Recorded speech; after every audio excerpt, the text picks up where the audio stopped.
अस्सलाम वालेकुम। कैसे हैं आप? उम्मीद करता हूँ आप खैरियत से होंगे, ठीक-ठाक होंगे। मैं हूँ नुमान कदीर और आप देख रहे हैं मेरा यूट्यूब और फेसबुक पेज। दोस्तों, आज मैं आपसे सूरतुल आराफ के बारे में बात करने वाला हूँ। सूरह आराफ का मकाम नज़ूल और बहुत सारी ऐसी चीज़ें जो कि आप यकीनन पहले सूरह आराफ के बारे में नहीं जानते होंगे। सबसे पहले इस सूरत की बात की जाए कि ये सूरत कहाँ नाज़िल हुई, तो ये सूरत मक्का मुकरमा में नाज़िल हुई है और एक रिवायत के मुताबिक 5 आयतों के अलावा ये सूरत मक्किया है। इन 5 आयत में से पहली आयत वस्अलहुम अनिल क़रयतिल्लती, ये वाली आयत है। इस सूरत के रकू के बारे में बात करें तो इस सूरत में 24 रकू और 206 आयत मौजूद हैं।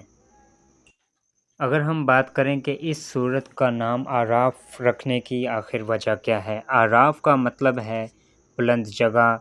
इस सूरत की आयत नंबर 46 में जन्नत और दोज़ख के दरमियान एक जगह आराफ का ज़िक्र है, जो कि बुलंद है।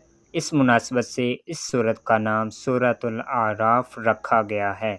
अगर हम इस सूरत की फ़जीलत के बारे में बात करें तो हज़रत आयशा सिद्दीक़ा रदियल्लाहु ताला अन्हा से रिवायत है कि रसूल करीम सल्लल्लाहु ताला अलैहि वसल्लम ने इरशाद फरमाया, जिसने कुरान पाक की पहली 7 बड़ी सूरतों को हिफ़्ज़ किया और उसकी तिलावत करता रहा तो ये इसके लिए कसीर सवाब का बाइस है।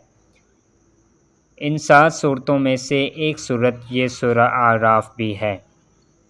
दोस्तों, उम्मीद करता हूँ कि आज की इस सूरत के बारे में आपको बहुत सारी ऐसी इन्फॉर्मेशन हासिल हुई होगी जो कि आप पहले नहीं जानते होंगे।